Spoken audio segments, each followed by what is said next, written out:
राष्ट्रवादी शरदचंद्र पवार पक्षाची मंडल यात्रा तात्पुरती स्थगित करण्यात आलेली आहे। मराठा आंदोलनाच्या पार्श्वभूमीवर मंडल यात्रा स्थगित करण्यात आल्याचं कळतंय।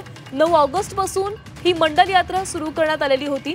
कायदा सुव्यवस्थेचं कारण देत पवारांकडून ही यात्रा स्थगित करण्यात आल्याची माहिती मिळतेय। तर 9 ऑगस्ट पासून ओबीसींसाठी ही मंडल यात्रा सुरू करण्यात आलेली होती, मात्र आता ही यात्रा काही तात्पुरती स्थगित करण्यात आलेली आहे। कायदा सुव्यवस्थेचं कारण देत पवारांकडून ही यात्रा स्थगित करण्यात आली आहे।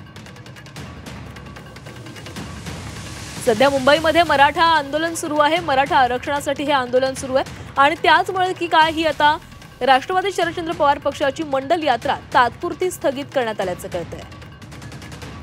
आणि या संदर्भात अधिक बोलूयात, आमचे प्रतिनिधी अमर काणे आपल्यासोबत जोडले गेले आहेत। अमर, राष्ट्रवादी शरदचंद्र पवार पक्षानं ओबीसींसाठी ही खरं तर यात्रा सुरू केलेली होती। आता नुकतीच आलेल्या माहितीनुसार शरद पवार देखील जरांगेंची भेट घेणार आहे आणि त्याआधी मोठी घडामोड ती म्हणजे या पक्षाची मंडल यात्रा ही तात्पुरती स्थगित करण्यात आली आहे।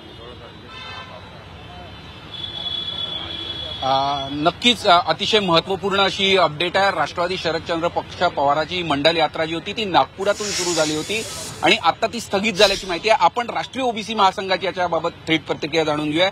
सर, मंडल यात्रा जी होती जी नागपुरातून शरदचंद्र पक्षाकडून सुरू करण्यात आली ती स्थगित करण्यात आल्याची माहिती आहे। काय सांगाल, एकीकडे मराठा आंदोलन सुरू आहे आणि दुसरीकडे जी यात्रा ओबीसींकरता होती ती स्थगित करण्यात आली आहे पक्षाकडून? चुकीचं आहे हे।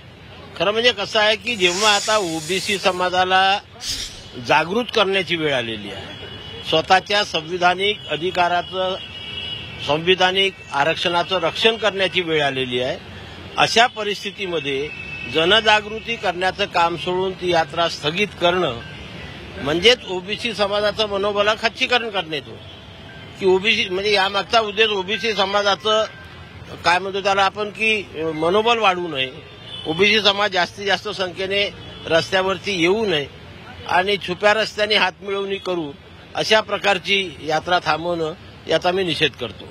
तर आपण बघू शकतो की निषेध सुद्धा केलाय ओबीसी महासंघाकडून। खरं तर ओबीसींचं मनोधैर्य वाढवण्याची गरज आहे, पण अशा वेळी ही यात्रा स्थगित करणं चुकीचं असल्याचं राष्ट्रीय ओबीसी महासंघाकडून तीव्र अशी नाराजी व्यक्त करत प्रतिक्रिया आलेली आहे। नक्कीच अमर, धन्यवाद तुम्ही दिलेल्या सविस्तर माहितीसाठी।